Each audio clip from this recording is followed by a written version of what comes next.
Hello everyone and welcome to only IAS. स्वागत है आपका इस वीडियो में जहां हम देखेंगे आज का जो जीएस पेपर 1 आया है उसका क्या स्ट्रक्चर है, वो कैसा पेपर है। अभी तक जो ब्रॉडली पेपर देख के हमें लग रहा है वो कि काफ़ी ज़्यादा इंटरडिसिप्लिनरी और करंट ओरिएंटेड टॉपिक ये पेपर रहा है। चलिए देखते हैं कुछ क्वेश्चंस। सबसे पहले आप देखिए इस बार 20 क्वेश्चंस आए इस पेपर में और क्वेश्चंस प्रोमिनेंटली जो हमारा स्ट्रक्चर हमेशा से फॉलो होता आया है ऑलमोस्ट वैसा ही स्ट्रक्चर है। एक क्वेश्चन वर्ल्ड हिस्ट्री पे आया है, 5-6 क्वेश्चंस आपकी सोसाइटी पे आए हैं और हिस्ट्री पे भी, मेडिवल पे, एंशिएंट पे क्वेश्चंस आए हैं। लेकिन जो बात खास है वो ये है कि इस बार इंटरडिसिप्लिनरी क्वेश्चंस पूछे गए। जैसे पहला ही क्वेश्चन अगर आप देखो, explain the role of geographic factors towards the development of ancient India. तो एंशिएंट इंडिया की जो आपकी अंडरस्टैंडिंग है वो प्लस आप इसमें मेंशन करोगे जो ज्योग्राफिकल फीचर्स थे उनका क्या रोल था इसमें। तो अगेन नॉर्मली हम सोचते हैं हिस्ट्री का क्वेश्चन पेपर 1 का है तो बेसिकली बस एंशिएंट इंडिया से ही क्वेश्चन आएगा। अगेन ये क्वेश्चन आप आंसर कर सकते हो, क्या जो एंशिएंट इंडिया में जो भी या तो रूलर्स थे या जो लड़ाइयाँ लड़ी गई या जो रिसोर्सेज थे। अब जैसे अगर मौर्यन एम्पायर की बात करें तो राजगीर के पास ही उनका कैपिटल पहले क्यों था, पटना के पास ही क्यों था। तो वो ज्योग्राफी जो उनको एक नॉर्मली एक ऐसा सेफ गार्ड प्रोवाइड करती थी, इसलिए वहाँ पे उन्होंने अपना पहले कैपिटल सेट किया था।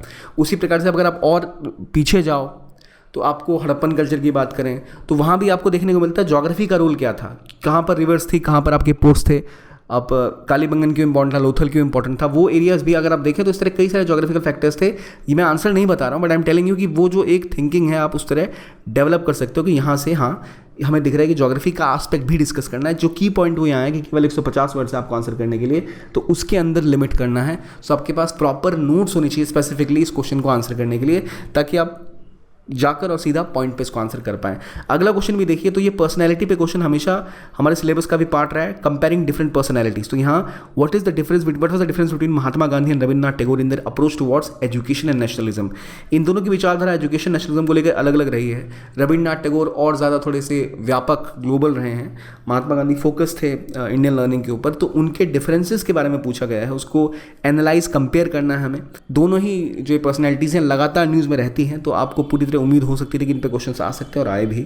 आगे भी आप देखें तो socio economic factors, effects of introduction of railways in different countries of the world. जब रेलवेज को अलग अलग देशों में इंट्रोड्यूस किया गया उसका क्या प्रभाव पड़ा। तो यहाँ एक क्वेश्चन ये वर्ल्ड हिस्ट्री टाइप का है पर अगेन थोड़ा बहुत इकोनॉमी रिलेटेड भी है। तो ये अगेन एक इंटरडिसिप्लिनरी क्वेश्चन है, पर वही बात है कि आप यहाँ कंपेयर करो तो आप रीजन वाइज देखोगे तो यूरोप में रेलवेज बहुत पहले आ गई, एशिया में जापान में रेलवेज बहुत पहले आ गई। तो उसका क्या प्रभाव हुआ, और जो साउथ अमेरिका में या इंडिया में जब रेलवेज आई थी उसका क्या उद्देश्य था, उसकी वजह से कैसा वहाँ पे सोशो इकोनॉमिक चेंजेस है, वो आपको डिस्कस करना है। Again not in a very broad way, क्योंकि टाइम लिमिट 150 वर्ड्स की आपके पास है, वर्ड लिमिट, तो उसके अंदर ही इसको डिस्कस करना है।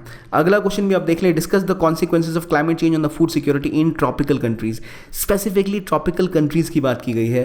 क्लाइमेट चेंज अगेन एक करंट इवेंट है जिसके ऊपर लगातार हम कॉन्फ्रेंसेस देखते रहते हैं, हमें पता है कि बड़ा मुद्दा है। और क्लाइमेट चेंज की वजह से रिसेंटली फूड सिक्योरिटी पे कुछ विवाद भी उठे। हमने देखा कि हालांकि यूक्रेन क्राइसिस थी, पर उससे पहले भी जब वीट का प्रोडक्शन इंडिया में गिर गया था सर्दियों में, जब धूप ज़्यादा आई थी, तो वो जो डिफरेंस है, कभी बारिश नहीं हो रही तो उसका प्रभाव। तो यहाँ पे क्वेश्चंस ऐसे थे जो इस बार न्यूज़ में रहे हैं पिछले 1 सालों के अंदर।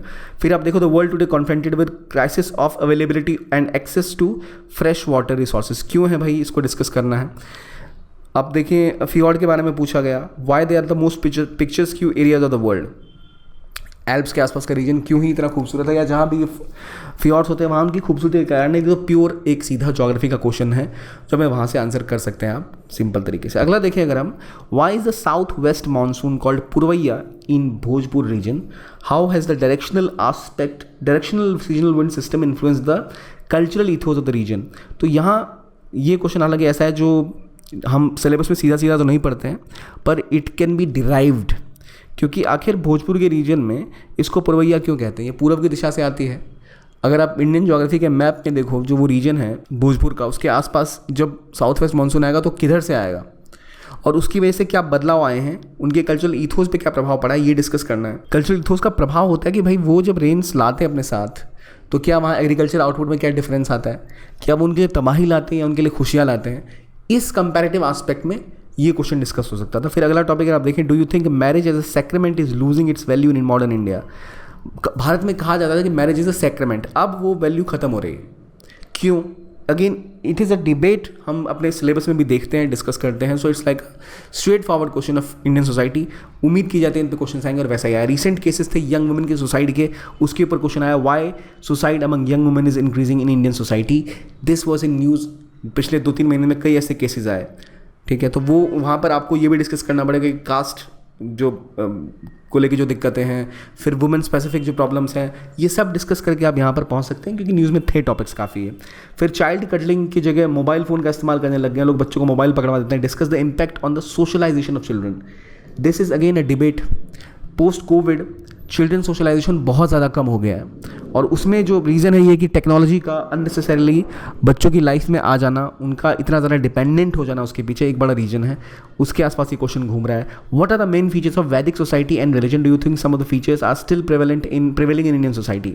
क्या मेन फीचर्स हैं वैदिक सोसाइटी या रिलीजन के, इसको कैसे एक्सप्लेन करोगे आप? तो जो एक सेंस ऑफ अगर आप इसको देखें कि नेचर के प्रति जो व्यवहार था और जो एक क्लैरिटी थी कई ऐसी प्रैक्टिसेस को लेकर जो हमें नेचर के करीब ले जाती है, एज अ फैमिली बॉन्ड बढ़ाती है, तो वो जो एस्पेक्ट है वहाँ पर अगर हम इसमें फोकस करें तो ज़्यादा बेहतर रहेगा। अगर हम यहाँ पर ये एक पतली सी डोर रहती है कि आप वैदिक सोसाइटी और रिलीजन के नाम पे कहीं आप सुपरस्टिशन वाले पॉइंट ना लिख दो, पर जो उनका इंपॉर्टेंट एस्पेक्ट है, आप यहाँ पर देख सकते हो कि कई ऐसे जो ट्रेडिशनल मेडिसिन है, आयुर्वेदा की प्रैक्टिसेस कुछ कही जाती हैं उस टाइम से चली आ रही है। हाँ, तो ये आप डिस्कस कर सकते हो, क्योंकि रिसेंटली इसरो चीफ ने भी ऐसा कुछ बोला था, तो कुछ विवाद हुआ था इसके ऊपर। तो again a topic which was in news, पर आप इस डायमेंशन में, क्योंकि यहाँ पर आपको 250 वर्ड में लिखना है, तो get some scope to explain मोर।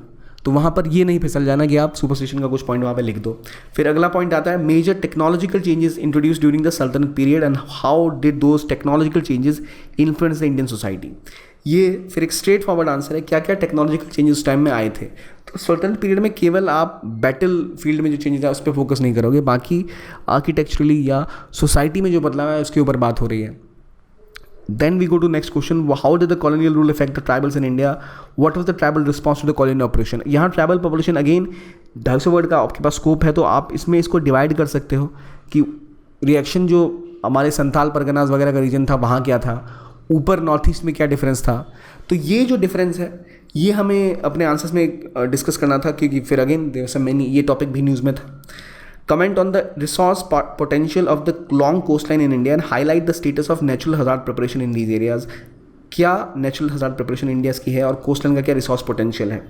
अब देखिए, इंडिया की लॉन्ग कोस्टलाइन जो है ये हमेशा इग्नोर्ड रही है। इसी को जोड़ने के लिए कई सारे पोर्ट इंडिया में बन रहे हैं, तो उन प्रोजेक्ट्स को लेकर रिसेंटली कई इंफ्रास्ट्रक्चर पुश यहाँ पे मिला है, और अभी उनका जो वर्तमान में स्टेटस है, काफ़ी इस पर रिपोर्ट्स भी आई थी। अब पूछा जा रहा है कि क्या जब हम कोस्ट लाइन में सिर्फ रिसोर्स पोटेंशियल की बात करते हैं, या जो रिसोर्स पोटेंशियल बढ़ाने के जो आप आर्टिकल लिखोगे कि भाई हाईवेज बन रहे हैं, पोर्ट्स बन रहे हैं, उसके बाद जो हज़ार प्रिपेयर्डनेस उसका क्या स्कोप है। क्योंकि रिसेंटली हमने देखा 4 धाम में हाईवेज बनाए गए, उसके बाद पहाड़ों में जो बुरी हालत हो रखी है वो, तो we can expect something around that topic may be next year. Coast line पे आ गया, अगले साल पहाड़ों पे आ सकता है। वैसे लैंड स्लाइड पे क्वेश्चंस आ चुके हैं पहले भी, बट अगेन ये एरिया न्यूज़ में जो रह रहे हैं उन पे ही क्वेश्चंस बन रहे हैं। Identify and discuss the factors responsible for diversity of natural vegetation in India. assess the significance of wildlife sanctuaries in rainforest region of India। बहुत स्पेसिफिकली आपसे रेन फॉरेस्ट रीजन के बारे में बात की गई है, बहुत स्पेसिफिकली पूछा गया है कि किस वजह से इंडिया में नेचुरल वेजिटेशन में डाइवर्सिटी रहती है। बेसिक ज्योग्राफी का क्वेश्चन है। अगेन इसमें भी जो अप्रोच है वो टॉप पेपर का यही रहा है कि it has they have kept it very specific. तो ये ज़्यादा बेहतर है आपके लिए कि 250 वर्ड में एक specific answer geographical factors related जो भी है एवरग्रीन का वो आप यहाँ पे आंसर कर पाएँ। Why did human development fail to keep peace with the economic development. Human development और देश की इकोनॉमिक डेवलपमेंट बहुत ज़्यादा हो रही है, लेकिन उसी टाइम में क्या हम इक्वालिटी ला पा रहे हैं? क्या ह्यूमन डेवलपमेंट हो रही है? क्या हमारा जो ग्रोथ है क्या वो हेल्थ आउटकम्स में वैसा आ रहा है? क्या वो सोशल और कल्चरल टर्म्स में वैसा आ रहा है? क्या हमें दिख रहा है कि लोगों का जो जीवन है उस तरह से बढ़ता हुआ? अगर नहीं दिख रहा तो वो जो डिबेट है अगेन उसके ऊपर एक क्वेश्चन बेस्ड है। From 1960s India was a net importer of food. आज इंडिया नेट एक्सपोर्टर फूड बन चुका है। इसका क्या रीज़न है? ठीक है, अब वही हमें पता है, इकोनॉमिक प्लानिंग से लेके जो ग्रीन रेवोल्यूशन है वो सब अब इसके अंदर डिस्कस करने वाले हैं। Specific question, does urbanisation lead to more segregation और marginalisation of the poor in Indian metropolises. देखिए हर साल अर्बनाइजेशन से क्वेश्चन आता ही आता है, हर साल ग्रीन रेवोल्यूशन से क्वेश्चन आते ही आते हैं, मैरिज, सोसाइटी, कास्ट, इनसे क्वेश्चन आते ही आते हैं। इस बार भी आपको कास्ट आइडेंटिटी पे क्वेश्चन आया, why it's both fluid and static. Caste पे क्वेश्चन फिर आया आपको इस बार शादी पे फिर क्वेश्चन आया है मैरिज के ऊपर। और what discuss the impact of post liberal economy on the ethnic identity and communalism. तो कम्युनलिज्म, एथनिसिटी, कास्ट, वुमेन, इन पे हर साल क्वेश्चन आते हैं, इस साल भी आया। अगेन 20 जो 20th क्वेश्चन की खास बात यह है कि पोस्ट लिबरल इकोनॉमी जो है उसका क्या प्रभाव हुआ। तो यहाँ आपको देखना पड़ेगा कि इकोनॉमी जब ओपन हुई है तो जो डिफरेंट एथनिसिटीज़ हैं उनको क्या अपॉर्चुनिटीज़ मिले, और वो जो अपॉर्चुनिटीज़ मिले उसके बदले में उनके जो अपने इलाके थे वहाँ क्या उन पर बुरा प्रभाव पड़ा। अगेन यहाँ जो आप देख रहे हो ना, यहाँ अभी रिसेंटली कहीं इतनी कन्फ्लिक्ट हुआ है, मणिपुर का टॉपिक इतने दिन से न्यूज़ में, इतनी बुरी हालत वहाँ की हो रखी है, तो वो एस्पेक्ट भी यहाँ आ गया, कम्युनलिज्म का एस्पेक्ट भी वहाँ पर एक एडेड है।